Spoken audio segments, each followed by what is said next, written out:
ሀሳቦች እንዲያነሳ አስፈጻሚና ህብረተሰቡን በእጅና ጓንት ሆኖ እንዲሰሩ ለክፍለ ከተማችን ሁለንተናዊ ብልጽግና እንዲረጋገጥ ህዝብን አስተዳደሩ በቅርበት ተቋራጭ መስራት ስለሚገባቸው እንደዚህ አይነት የህዝባዊ መታየት መድረኮች በየጊዜው እያዘጋጀን የሚቀጥል ይሆናል ማለት ነው።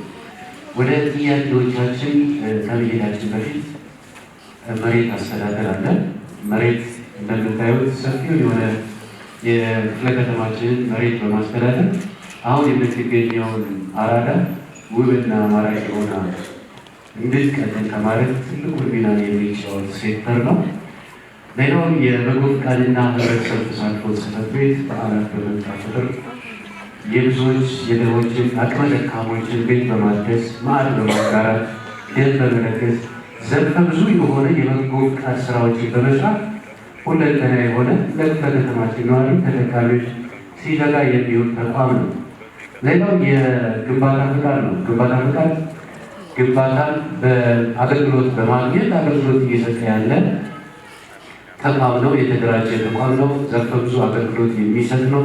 የምታዩዋቸውን ግንባታዎች በእሱ ግንባታ ፈቃድነት የሚያልፉ ናቸው።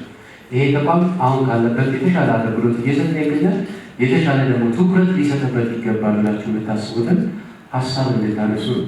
ቤቶች አስተዳደር የቤቶችን አገልግሎት ከመስጠት አንጻር በወረዳ እነዚህ ተቋማት በወረዳ የነበሩ ናቸው። አሁን መንግስት ራሱን ስትራክቸራል ሪፎርም በማድረግ ይሄ አገልግሎት በክፍለ ከተማ እየተሰጠ የሚገኝበት ሁኔታ ያለው እንግዲህ በአራዳ ደረጃ ሰፊ አገልግሎት የሚሰጥ ተቋም ነው።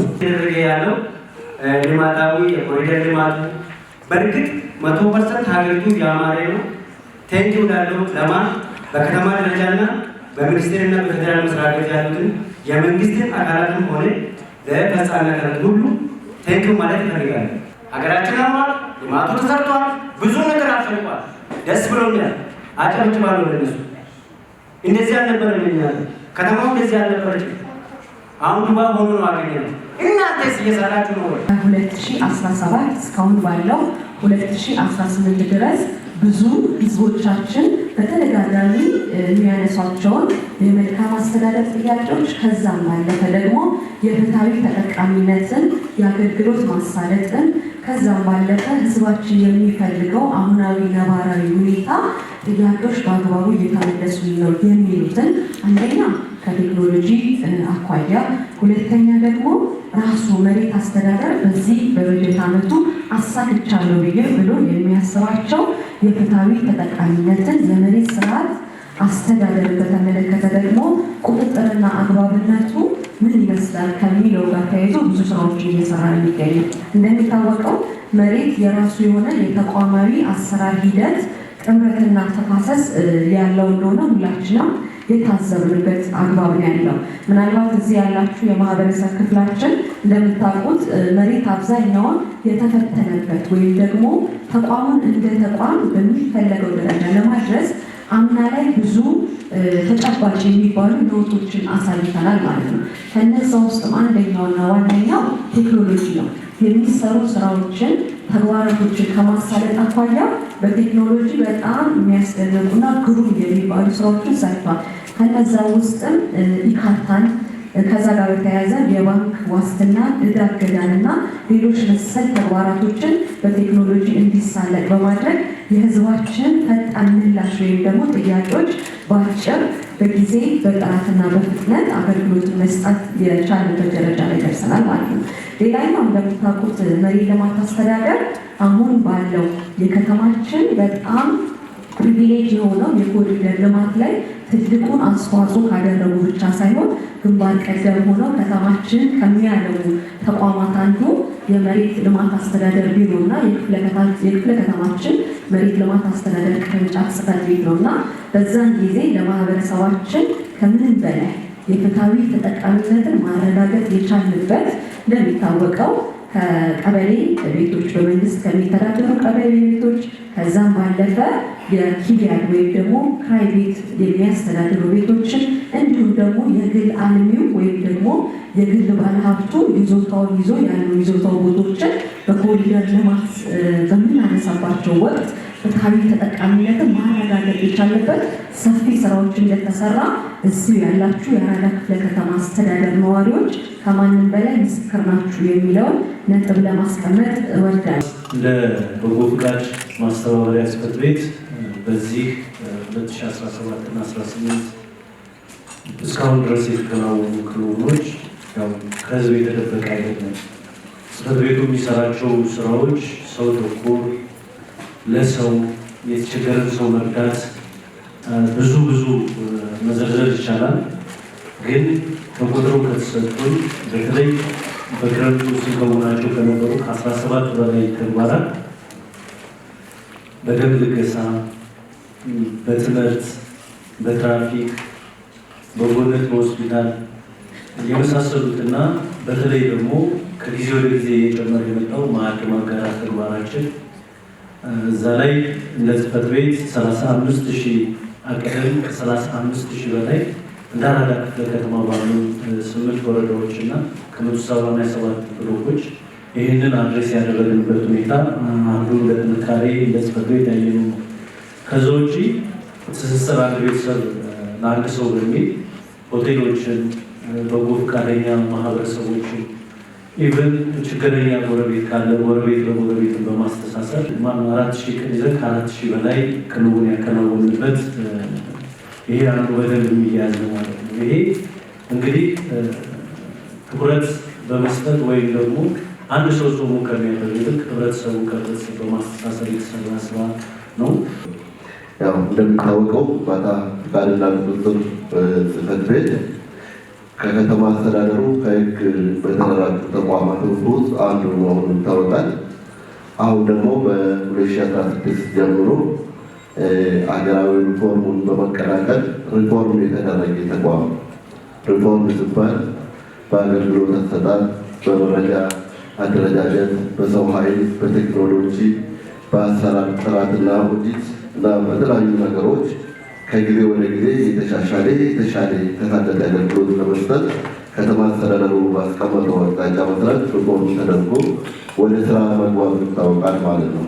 ስለዚህ በአጭሩ በክፍለ ከተማ ግንባታ ፈቃድና ቁጥጥር ወይም ለከተማ ግንባታ ፈቃድና ቁጥጥር ባለስልጣን በአሁኑ ጊዜ ሪፎርም ከተደረገ በኋላ የሪፎርሙን በየቀኑ የሪፎርሙ ሂደት የደረሱበትን ሁኔታ በመገምገም በአሁኑ ጊዜ በከተማ በከተማና በወረዳ ይሰጥ የነበረው አገልግሎት ወደ ክፍለ ከተማና ወደ ከተማ ሰብስቦ አሁን ለህዝቡ የተሻለ አገልግሎትና ጥራት ያለው አገልግሎት ለመስጠት ያው 2017 ላይ በወረዳ ላይ የነበሩ መዋቅራችን ወደ ክፍለ ከተማና ወደ ከተማ መሰብሰቡ ይታወቃል ማለት ነው።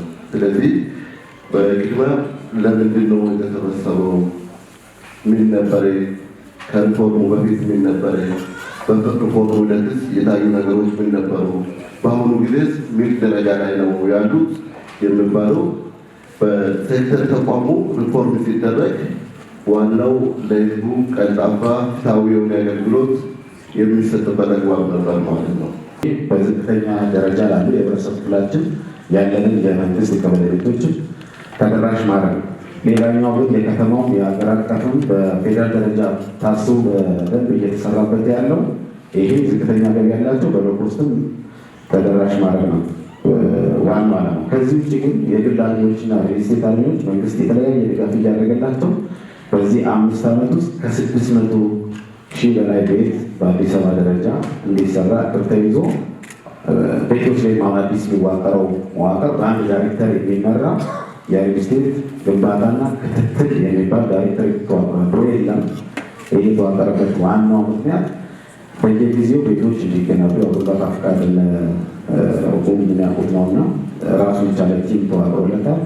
ይሄኛው ወደ ስራ ሲገባ ነው በየአካባቢያችን የሚሰሩ ቤቶች በፍጥነት መካከለኛና ከፍተኛ ገቢ ያለው በዚህ እንዲሸፈን፣ ዝቅተኛ ገቢ ያላቸው ቤቶች አስተዳደር በሚገነባቸው ሎኮስቶች ወደፊት ጥያቄ ለመልስ እዛ ውስጥ 20/80 ሌሎችንም አማራጮች የሚፈጥሩ ይሆናሉ። የመልካም አስተዳደር የታሪክ ጽሕፈት ቤት እንደሚታወቀው ተመልሶ ጽሕፈት ቤት ሆኖ የተቋቋሙ ለውስጥ 1 ዓመት ይኖራል። በአዋጅ 84/2016 መልሶ ድጋሚ በጽሕፈት ቤት ተቋቁሞ ስራዎችን እያከናወነ ይገኛል። ስለዚህ ከሚሰራቸው ስራዎች መካከል ዋነኛው ትልቁ ሁላችንም የምናውቀው አንዱ የቅሬታ አቀራረብ ስርዓታችን አካባቢ ያሉ ጉዳዮች ናቸው። ቅሬታ ሲባል ያው በጣም ብዙ ነገር ይገለጻል። እንደኛ ጽሕፈት ቤት በደንብ ቁጥር 143/2015 የምንመረምራቸው የሚቀርቡ መደበኛ ቅሬታዎች ይኖራሉ። ለምሳሌ አንድ ተገልጋይ ከየትኛውም ወረዳ ሊሆን ይችላል በደል ደርሶብኛል ወይ ፍትህ አልተሰጠኝም ብሎ የሚያምንበት ከሆነ የሚያስፈልጉ መረጃዎችን አያይዞ እኛ ጋር የሚሞላ ቅጽ አለ። በቅጹ መሰረት ኃላፊነት ወስዶ ፈርሞ እውነተኛ መረጃ ስላቀረብ ይጣራልኝ ብሎ እኛ ጋር ይቀርባል። በሱ መሰረት በተሰጠን ስልጣን መሰረት ለተቋማት ወይ ለድርጅቶችም ሊሆን ይችላል፣ ለወረዳዎች አስተዳደር ሊሆን ይችላል ደብዳቤ ጽፈን በደብዳቤ እናጣራለን፣ ምላሽ እንቀበላለን። ከዛ ያለፈ ነገር ካለ ግን የምናደርገው የአሻሚ የሆኑ ጉዳዮች ካሉ በአካልም ቦታው ድረስ ወስደን የማጥራት ስራ እንሰራለን። ስለዚህ አንዱ በመደበኛ የሚቀርቡ ሰነድ አቅርቡ የምናይላቸው ቅድም መነሻ ላይ እንዳልኩት ተገቢ አገልግሎት አልተሰጠኝም ብሎ የሚያምኑ ተገልጋዮች ሲመጡ በዚህ አግባብ ምርመራ አካሄደን መጨረሻ ላይ ውሳኔ ወስደን እንሰጠዋለን።